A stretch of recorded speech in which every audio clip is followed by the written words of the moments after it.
Salut à tous et très heureux de vous savoir en compagnie de ETélé, la chaîne de l'excellence. L'épargne, un préalable à l'investissement. Je m'interroge. Qui de l'épargne ou de l'investissement détermine l'autre? La théorie économique apporte deux réponses. Le principe du sacrifice et celui de la dépense. Les classiques comme Adam Smith, Ricardo Martus et Marx considèrent qu'épargner et investir ont une même action.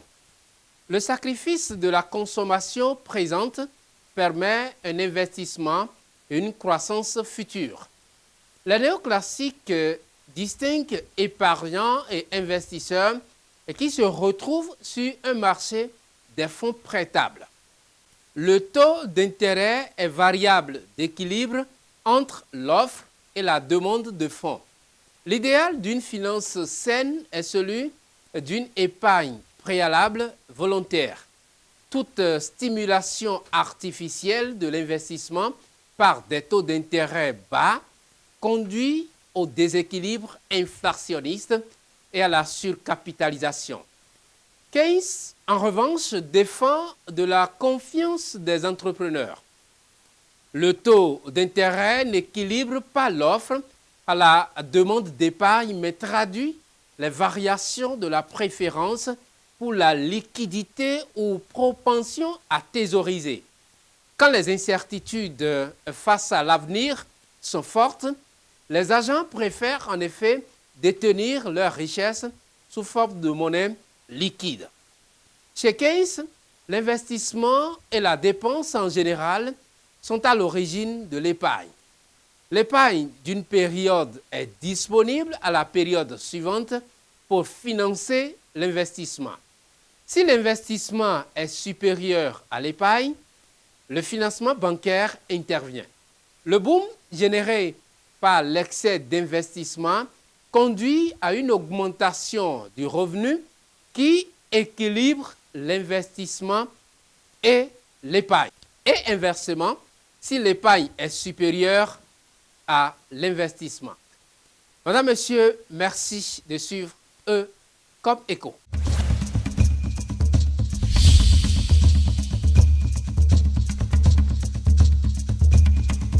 Dans Écho Découverte, amis téléspectateurs, nous allons justement à la découverte des moulins à condiments qui sont pris d'assaut par les femmes, même les hommes, parfois au marché dépôt de Parakou. C'est une activité génératrice de revenus. Suivez. On écrase la tomate, l'oignon, les épices et la viande. Les choses secs, on écrase le piment sec. Et en plus, les épices secs. Les épices secs, on mélange, on écrase gingembre, ail, poivre. Ce métier, je faisais, ça fait 30 ans déjà. C'est mon père qui m'a laissé ça. Au cœur des marchés se trouvent des moulins à condiments. Nombre de femmes préfèrent faire écraser leurs condiments dans ces moulins. Au marché dépôt de Parakou, le phénomène est bien perceptible. D'après moi, je trouve ça bon et moins cher, puisque de mon côté, j'ai une moulinaise. Mais mon mari refuse souvent d'utiliser à cause du courant. Dans le quartier aussi, il y a une dame qui a un moulin à condiments. Mais quand elle écrase ça, ce n'est pas bien écrasé. Tu fais la sauce, on dirait que tu es en train de manger moyo façon. Quand tu viens chez ceux-là, ils t'écrasent ça bien et c'est souvent propre. L'hygiène des conditions de travail et la qualité du produit fini décrochent la confiance de Dame Chérifat. Chez la dame du quartier, maintenant, tu peux envoyer les enfants t'écraser la tomate. Mais quand tu commences par faire la sauce, tu peux croiser les haricots dedans, soja qu'ils ont écrasé, elles ne rincent pas ça correctement. Alors au marché, on te rince ça correctement et ils écrasent bien. Au dire des meuniers, l'activité nourrit son homme. Cette activité, ça nourrit correctement. Cette activité, c'est différent, puisque même pour fonctionner. Bon, par jour, notre problème, s'il y a le tomate, il y aura le travail. S'il n'y a pas le tomate, il n'y a pas le travail. Mais par jour, on peut trouver 6 000, 7 000. J'avais acheté une parcelle dedans, avec ce métier. Si on a bien travaillé, on trouve 5 000, 5 500.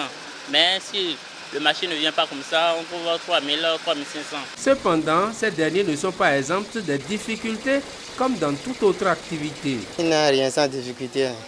Il n'y a rien sans difficulté. Des fois que tu vas venir très tôt le matin pour démarrer le machine, ça va refuser. Tu as besoin que tu vas amener sur le mécanicien d'abord. On peut en train d'écraser et le couloir va se casser. On peut en train d'écraser et la dent va se casser. Le moteur aussi, on peut commencer par écraser, ça va se bloquer en même temps. La chose, quand tu travailles, il faut essayer de garder l'argent. Ne fais pas de fracas avec ça. À la fin du mois, si la SBE amène son facture, tu enlèves pour la SBE et le reste là, tu peux gérer.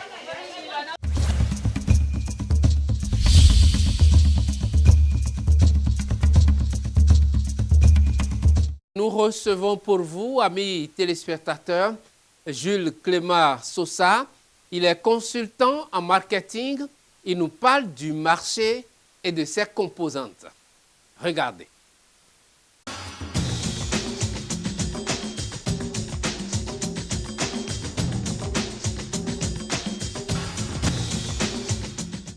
Le marché, c'est le lieu de rencontre entre l'offre et la demande par rapport à un produit. Entendez biens et services quand on parle de produits. Donc, offreurs et demandeurs se rencontrent pour déterminer les prix et les quantités échangées. Maintenant, lorsqu'on prend le marché, il y a un certain nombre d'éléments qui l'entourent. Il y a par exemple les composants du marché. Ça, c'est le premier élément. De quoi se compose le marché? Le marché se compose de 3 éléments essentiels.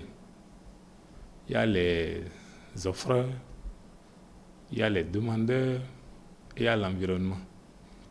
Par rapport aux offreurs, c'est celui qui a un produit à vendre ou un bien à vendre, un service à offrir moyennant paiement. Et celui-là qu'on appelle le demandeur, c'est celui qui est dans le besoin d'un produit et qui fait la démarche. Et l'environnement, c'est ce qui entoure ces deux concepts.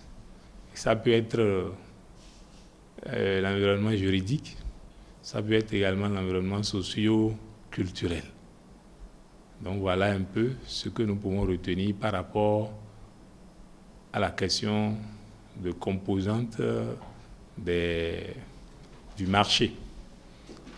L'autre élément, c'est la distinction entre le marché aval et le marché amont. Quand on parle marché aval, le marché amont d'abord, quand on parle marché amont, le marché amont, c'est le marché des fournisseurs et le marché aval, c'est celui des clients. Donc, à part ces deux notions, nous avons également la question qui est relative aux catégories d'acheteurs sur le marché ou de consommateurs. Nous avons les consommateurs qui sont soit liés à l'entreprise ou par rapport à la concurrence. Il y a les non-consommateurs relatifs et il y a les consommateurs et les non-consommateurs absolus. Et qui sont ceux-là qu'on appelle non-consommateurs relatifs?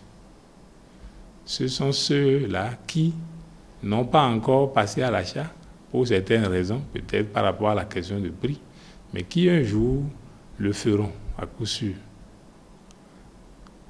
Le non-consommateur absolu, c'est celui-là qui, malgré tout ce qu'on fera, ne va jamais consommer le produit. Même s'il l'achète, il ne va pas le consommer, mais il va l'offrir. Nous avons également les différents acteurs du marché. Il y a plusieurs acteurs qui animent le marché. Les premiers acteurs, ce sont les producteurs, ceux qui mettent les biens à disposition des consommateurs, par exemple, ce sont les producteurs. À part les producteurs, il y a les distributeurs, ceux qui se chargent de vendre, que ce soit en gros ou en détail, les produits, ça veut dire les biens qui sont sur le marché que l'on veut écouler. Ce sont ceux-là qu'on appelle les distributeurs. Et nous avons également les acheteurs, les consommateurs, qui sont des gens qui appartiennent, qui sont des agents dans le marché. Il y a également les conseillers et les prescripteurs que l'on met dans ce groupe-là. Donc voilà un peu les différents acteurs du marché que l'on peut citer.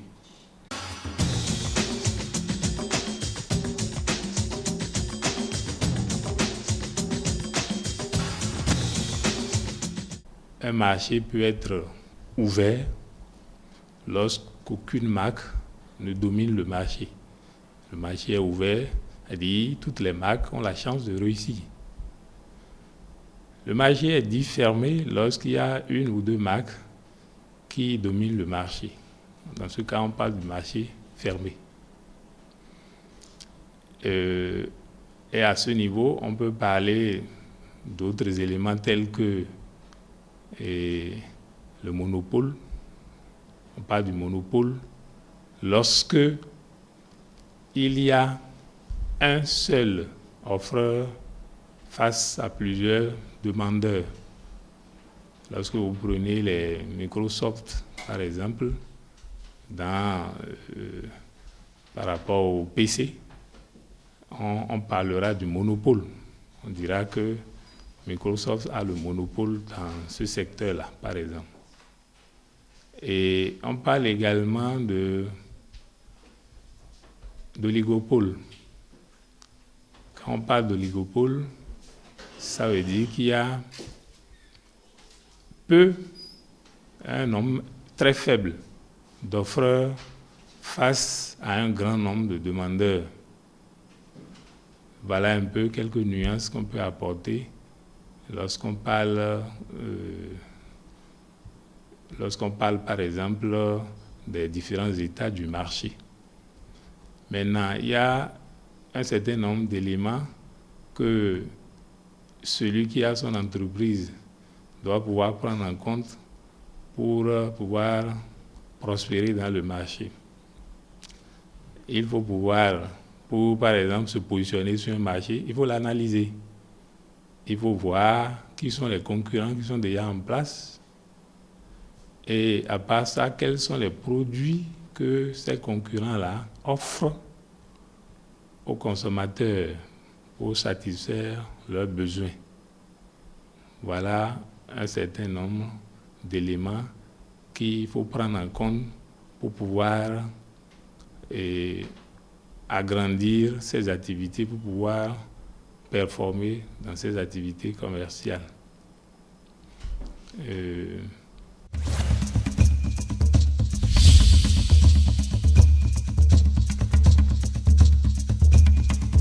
Dans EcoBourse, amis téléspectateurs, nous allons dire que l'Assemblée générale mixte annuelle des actionnaires de Vilmorin s'est réunie le vendredi 8 décembre à Paris sous la présidence de Philippe Aymar, PDG de Vilmorin & Sien. Près de 250 actionnaires ont ainsi eu l'occasion d'échanger sur la stratégie et les perspectives de la société et de s'exprimer sur les résolutions soumises à leur approbation. L'ensemble des résolutions soumises au vote des actionnaires a été approuvé à l'exception de la 20e résolution qui proposait une délégation au conseil d'administration en vue de réaliser une augmentation du capital social réservé aux salariés, les salariés disposant par ailleurs d'autres modes d'intéressement aux résultats. L'Assemblée a donc nommé Mme Annick Brunier en tant qu'administratrice pour une durée de 3 années en remplacement de Joël Arnaud, dont le mandat venait à échéance à l'issue de l'AG et qui n'en sollicitait pas le renouvellement. Emmanuel Rougier, directeur général délégué de Vilmorin, quittera ses fonctions fin 2017 pour un départ à la retraite. Entré dans le groupe il y a plus de 40 ans, Emmanuel Rougier était directeur général délégué de Vilmorin depuis 2011. La nomination de Daniel Jacquemont en tant que directeur général délégué de Vilmorin a été actée lors du conseil d'administration qui s'est réuni à l'issue de l'Assemblée générale. Daniel Jacquemont était directeur financier de Vilmorin depuis 2000.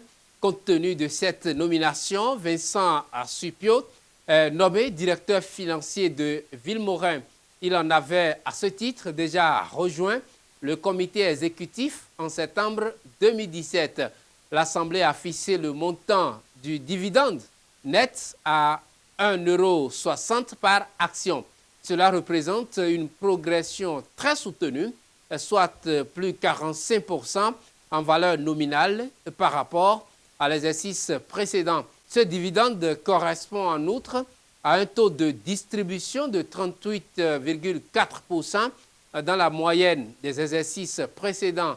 Son détachement interviendra le 13 décembre 2017 et sa mise en paiement sera effective au 15 décembre 2017. Vilmorin a confirmé ses objectifs en termes de chiffre d'affaires et de taux de marge opérationnelle courante pour l'exercice 2017-2018. Ceux-ci correspondent à une progression du chiffre d'affaires consolidé de 5% à données comparables, 4% en semences potagères et au moins 5% en semences de grande culture et à un taux de marge opérationnelle courante de même niveau qu'en 2016-2017. Celui-ci prendra en compte un effort de recherche estimé à environ 255 millions d'euros. Vilmorin vise enfin une contribution des sociétés mise en équivalence au moins équivalente à celle de 2016-2017. Il est rappelé qu'à l'issue du premier trimestre de l'exercice 2017-2018, Vilmorin a enregistré un chiffre d'affaires de 207,6 millions d'euros en retrait de 8,2% à données comparables, traduisant des performances contrastées selon les activités sur une base globalement peu représentative de l'exercice. Au-delà de l'année en cours qui devrait continuer à être impactée par la pression sur les prix agricoles et marquée par les opérations de consolidation du secteur de l'agrochimie, Vilmorin maintient des ambitions de croissance de ses activités supérieures aux tendances de marché et d'accroissement de ses marges opérationnelles, tant en semences potagères qu'en semences de grande culture, telles que présentées l'exercice précédent dans le cadre de ses ambitions à l'horizon 2020. Mesdames, Messieurs, c'est ici que s'achève ce numéro de votre émission E comme Écho. Merci de l'avoir suivi. À très vite pour un prochain numéro.